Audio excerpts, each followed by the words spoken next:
Hello and welcome to the Genuine Learning Blog. My name is Melissa Galasso and I'm excited to have you here. This week we don't have any new exposure drafts in accounting or auditing as we're all trying to get used to our new normal.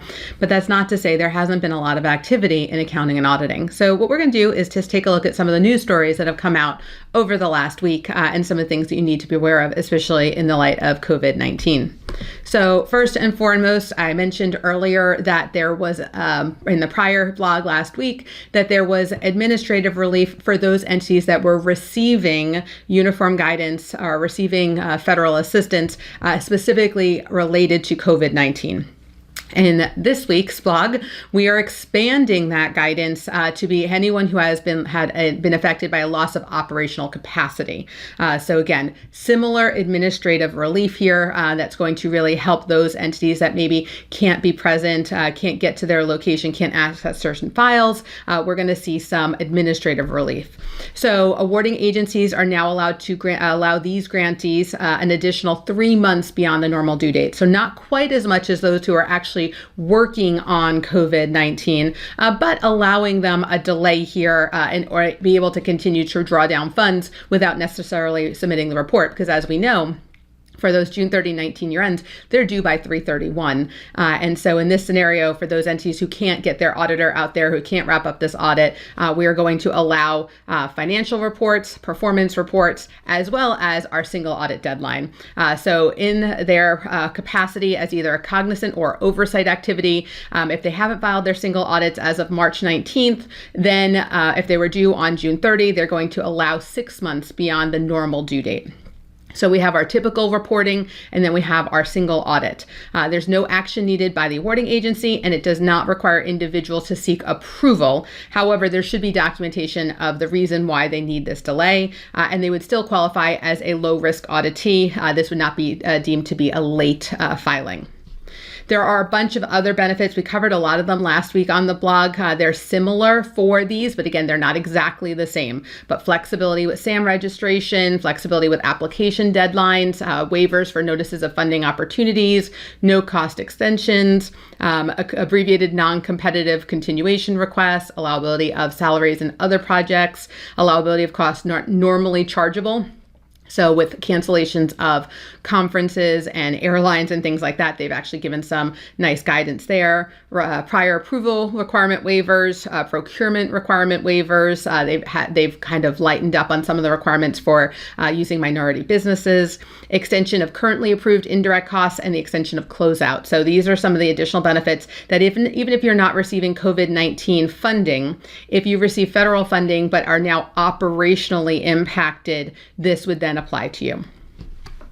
In terms of the SEC has provided some additional disclosures. This is a staff document. It's not regulation, but it's definitely explaining what the SEC expectation is.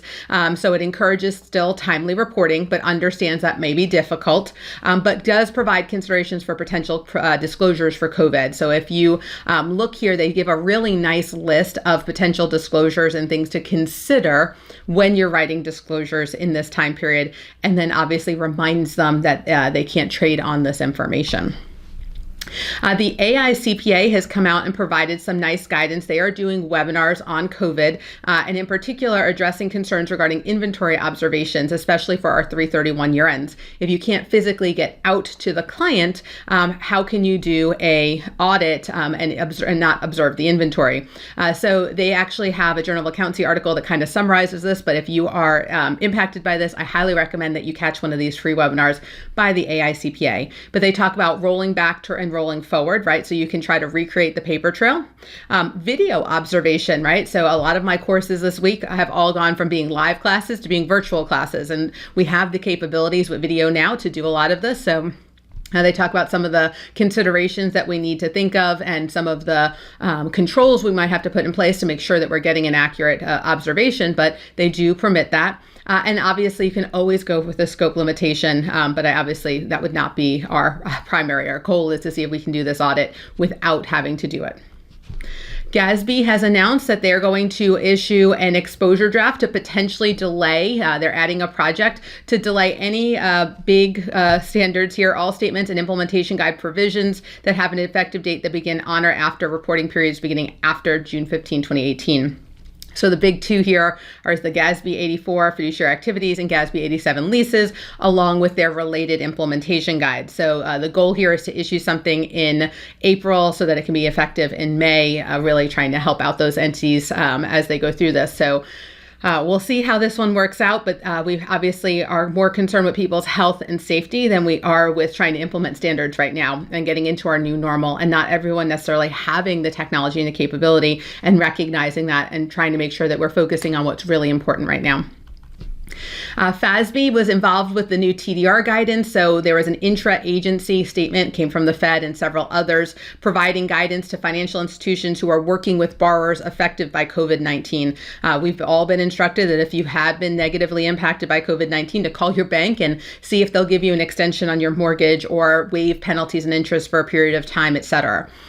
They provided guidance, and FASB has concurred with this guidance that if you have a modification of loan terms related to COVID-19, it's not automatically a troubled debt restructuring. Short-term modifications made on good faith basis in response to COVID, right? So banks trying to help out their people are not TDRs, according to this document.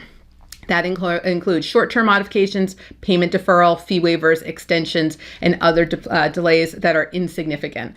So again, if you're only trying to give someone a 3-month pass until they can go back to work, what they've said is this does not count as troubled debt restructuring. So that one is going to be very interesting to see. The FASB statement is a paragraph long, but if you go and read the federal document, it's several hundred pages long.